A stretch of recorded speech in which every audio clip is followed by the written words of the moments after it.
माळेगाव सहकारी साखर कारखान्याच्या निवडणुकीसाठी आज खऱ्या अर्थाने मतदान प्रक्रिया पार पडत आहे।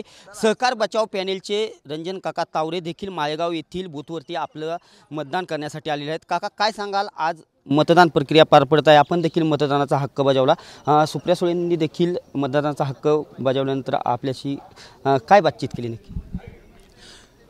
त्यांनी शुभेच्छा दिल्या आम्हाला शेतकऱ्यासाठी आणि कारखाना अत्यंत सुस्थितीत राहावा काय शुभचिंतन त्यांनी केलेलं आहे।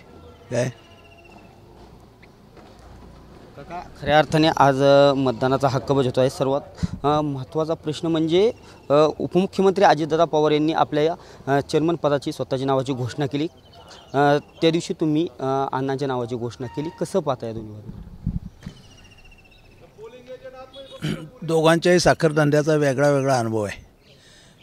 एक अण्णांना सहकारात प्रचंड प्रदीर्घ अनुभव आहे आणि उपमुख्यमंत्र्यांना खाजगी साखर कारखानदारीचा प्रचंड अनुभव आहे। बघूया आता दोघात कोण जास्त भाव देत आहे ते शेतकऱ्याला। काय आमचा उद्देश फक्त शेतकऱ्याला घामाचा पुरेपूर दाम मिळाला पाहिजे आणि तो दाम मिळण्यासाठी जो पूर्णत्वाला नेईल दिलेले शब्द पाळेल अशा पद्धतीचा माणूस त्या ठिकाणी गेला पाहिजे। काका एकंदरीत PDC बँकमधील त्या दिवशीचा 11 वाजताचा प्रकार असेल किंवा साखर भिजली असेल, हे मुद्दे प्रमुखतः प्रचारात केंद्रच ठिकाणी राहिले। आज खऱ्या अर्थाने सभासद आपला मतदानाचा हक्क बजावते, 19,700 सभासद मतदानाचा हक्क बजावतात। कसं पाहता या दोन्ही बाबीकडे मतदान प्रक्रियेवरती कशा पद्धतीने या गोष्टींचा परिणाम? या 2 दिवसात शेवटच्या ही लढाई धनशक्ती विरुद्ध जनशक्तीची झालेली आहे। प्रचंड पैशाचा पाऊस समोर दिसतोय। एकदा एक फेरा झाला, परत दुसरा फेरा चालू झाला, आणखीन काय तिसरा होईल सांगता येत नाही। परंतु जनतेनं मनात ठरवलेलं आहे की या वेळेला कसल्याही परिस्थितीत अण्णांना मदत करायची आणि किटलीलाच निवडून आणायचं।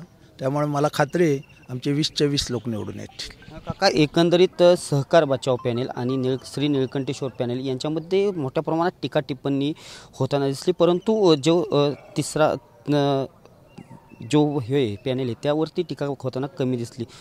कसं पाहता या एकाने चौरंगी लढत होत आहे, परंतु तिरंगी लढतीत 2 पॅनेलवरतीच एकावरती टीका होताना दिसली?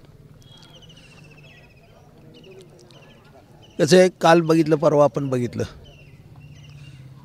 बँकेचं ऑफिस उघडणं, रात्री 11 वाजेपर्यंत उघडं राहणं हे काय त्याला धरून नाही काय, आणि त्याच्यामुळं त्या ठिकाणी जो गैरप्रकार चालला होता, माळेगाव कारखान्याच्या सभासदांच्या याद्या, त्याच्यात पेमेंट लिस्ट, मयत लोक त्याच्या यादीवर सुद्धा लिहिलेलं होतं पेमेंट करणे।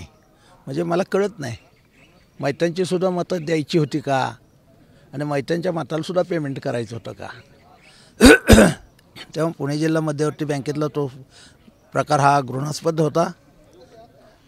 तिथले मॅनेजर संजय जगदाळे आणि इतर मंडळी त्या ठिकाणी होती, आम्ही पाहिलं, आमची तक्रार दिलेली आहे। परंतु अशा पद्धतीचं पारदर्शक निवडणूक ही फेअर वातावरणात झाली पाहिजे।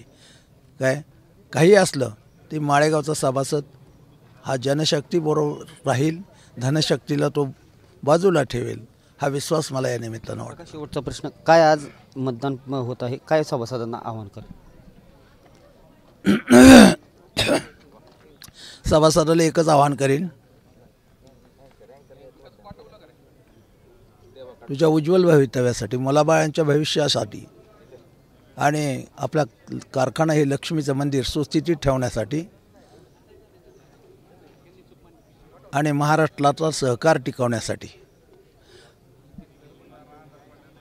पश्चिम महाराष्ट्रातला केंद्रबिंदू असलेला माळेगाव सहकारी साखर कारखाना हा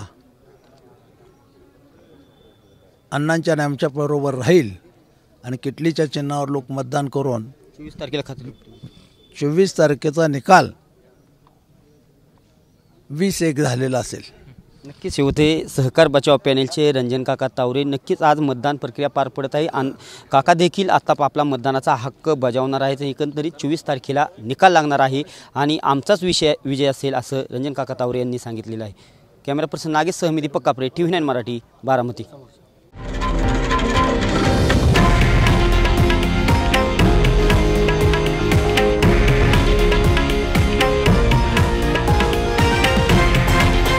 हे आहे देशातील नंबर 1 न्यूज नेटवर्क आणि आपण पाहत आहात TV9 मराठी, एकमेव.